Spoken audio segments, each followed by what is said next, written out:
We got another section called Pro Tips. Pro Tips. What's one piece of advice you'd give to somebody who is not too far behind you, maybe, who's looking to buy their first laundromat? What advice would you give them?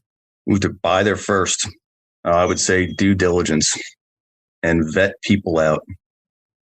What do you mean vet people out? Like I mentioned, if you're going to have, if you're doing a new build, make sure that you understand exactly who you're hiring. Get references and check the references. Mm-hmm. Don't get lazy in your due diligence, and don't make assumptions.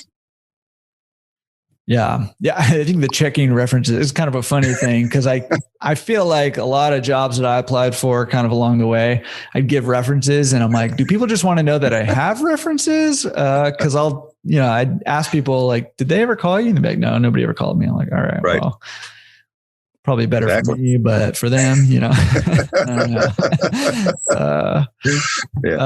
Awesome. I mean, I think the due diligence piece is huge. Obviously, you want to know what you're getting into and you want to know that it's a good fit for you and you want to know that it's going to be what you think it's going to be. And, it probably never will be exactly what you think it's going to be, as you found out in a fun way.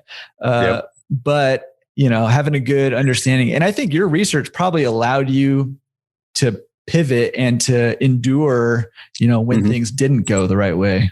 Definitely. And the other thing too, naturally, is the lease. I mean, that's the cornerstone of your business. If you don't have a good lease, you're done, Yeah. So do you have any tips for how does somebody who's new know whether they have a good lease or not? I would probably go to, I know through my research, I found out that there's different people, especially if you're going to do financing. The quality financing people will want to see your lease ahead of time before you sign it. They're experienced with seeing it, reading it, knowing the legal verbiage that's in it, and helping you to avoid some of those pitfalls. Or find somebody, have a lawyer review it, whatever the case may be, but make sure it's one that understands not just commercial property, but laundromats in general, because of the long-term nature of the lease and the commitment that you're making in the equipment.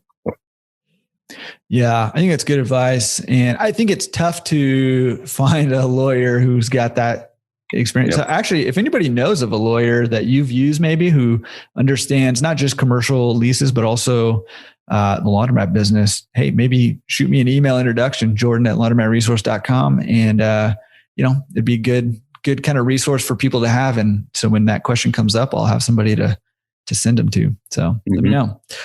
Awesome pro tips.